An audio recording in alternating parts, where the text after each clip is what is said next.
هغه اوله شپه چې په انسان باندې قبر کې تیریږي، الله اکبر، چې څوک ورسره نه، هغه کور چې هغه کې مور پلار وو، هغې کې بچي وو، هغې کې خاوند وو، هغې خپل خپلوان وو، شاوخوا ګاونډیان وو، محله وه، کلی و، د هغې نه رخصتي او یوازې قبر ته تلل، بیا په قبر کې دفن کېدل، بیا په قبر باندې تختې کېښودل، بیا په هغې باندې خاور اړول. الله اکبر، دا ډېر سخت حالات دي.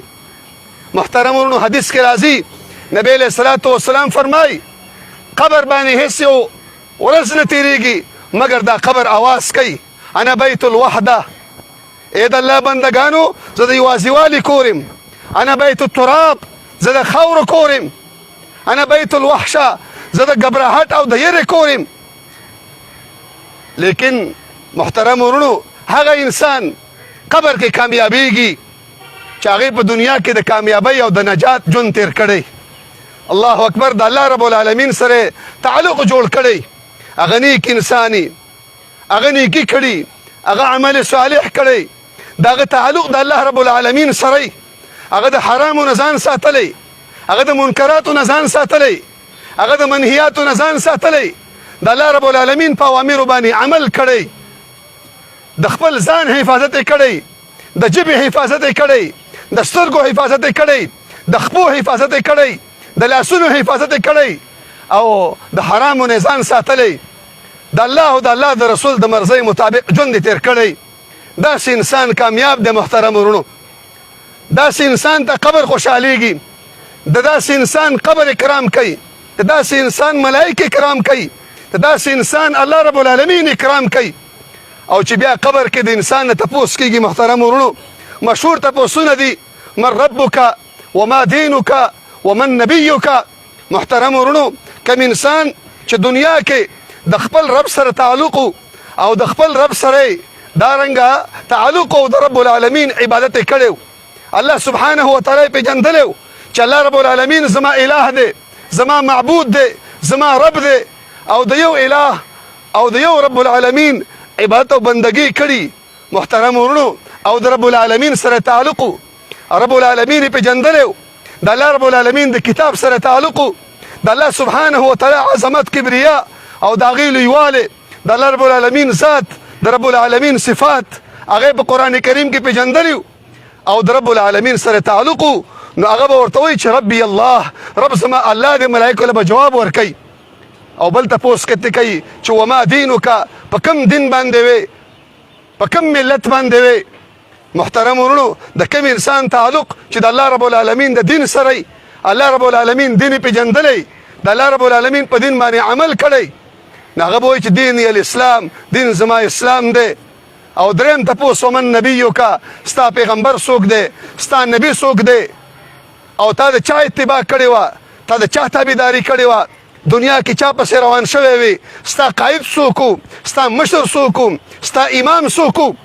محترم ورونو، د کوم انسان تعلق چې د محمد رسول الله صلی الله علیه وسلم سره او نبی علیه الصلاة والسلام خپل امام ګڼلی، نبی علیه الصلاة والسلام خپل قائد جوړ کړی، نبی علیه الصلاة والسلام خپل مشر جوړ کړی، نبی علیه السلام خپل معلم او مرشد جوړ کړی، نبی علیه السلام خپل رسول او نبی جوړ کړی، هغې پسې روانې، د هغې تابعداري کړي، د هغې د قول تابعداري کړي، د هغې د وینا تابعداري کړي، د هغې د عمل تابعداري کړي، او نبی علیه الصلاة والسلام اتباع کوونکی، هغه به وایي چې نبینا محمد رسول الله صلی الله علیه وسلم، زما نبی، زما رسول، زما قائد او زما مشر هغه محمد رسول الله صلی الله علیه وسلم.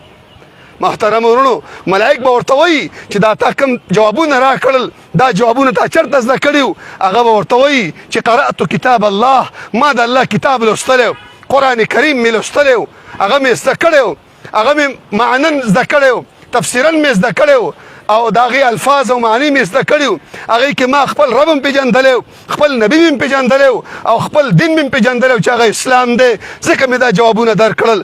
رب العالمین با د بر عرش نه आवाज وکي ان صدق عبدي زما بنده بالکل رښتیا ویلا.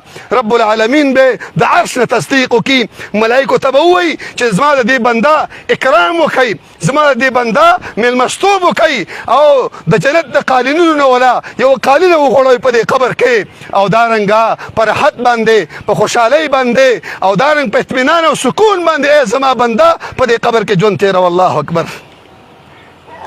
جنت طرف ته به ورته کړکۍ کولاو شي. محترم ورونو، خپله بنګله به ورته وښودلی شي، خپل جنت به ورته وښودلی شي. محترم ورونو، دا اکرام د هغه انسان کېږي چې هغه مؤمني، هغه مسلماني، هغه صحیح موحد انساني، د توحید عقیدې والی، هغه د محمد رسول الله صلی الله علیه وسلم صحیح تابعداري کوونکی انساني په دنیا کې. او محترم ورونو، هغه انسان چې هغه تعلق د رب العالمین سره نه، هغه تعلق د دین اسلام سره نه، هغه تعلق د محمد رسول الله صلی الله علیه وسلم سره نه خپل رب پیژندلی، نه خپل نبی پیژندلی، نه خپل دین پیژندلی، نه هغه به جواب ورکوي چې هاي هاي لا ادري، زه نه پوهېږم. ولې نه پوهېږم؟ هغه تعلق د رب العالمین سره نه. ولې نه پوهېږم؟ د الله د کتاب نه خبر نه. ولې نه پوهېږم؟ محمد رسول الله د حدیثو نه خبر نه. ولې نه پوهېږم؟ د دیني مسله ورته زده نه وه، د الله رب العالمین د دین سره تعلق نه. محترم ورونو، په کار دا ده چې مونږ او تاسو د خپل مرګ دپاره تیاری کوو، د قبر دپاره تیاری کوو. تیاری څه دی؟ د رب العالمین سره تعلق، د الله تعالی د کتاب تابعداري، د محمد رسول الله صلی الله علیه وسلم اتباع او د هغې تابعداري، دا د مرګ دپاره تیاری دی. محترم ورونو، چې مونږ د رب العالمین عبادت کوو، د الله سبحانه وتعالی بندګي کوو، کم عبادت چې رب العالمین په مونږ او تاسو باندې فرض کړی دی هغې باندې عمل کوو، هغې باندې مونږ عمل وکړو او قبر دپاره مونږ تیار. محترم ورونو، زمونږ دپاره د فلاح او د نجات لاره چې کوم ده هغه د الله رب العالمین د کتاب لاره ده، د محمد رسول الله صلی الله علیه وسلم د حدیثو لاره ده. محترم ورونو، قبر تیار دی.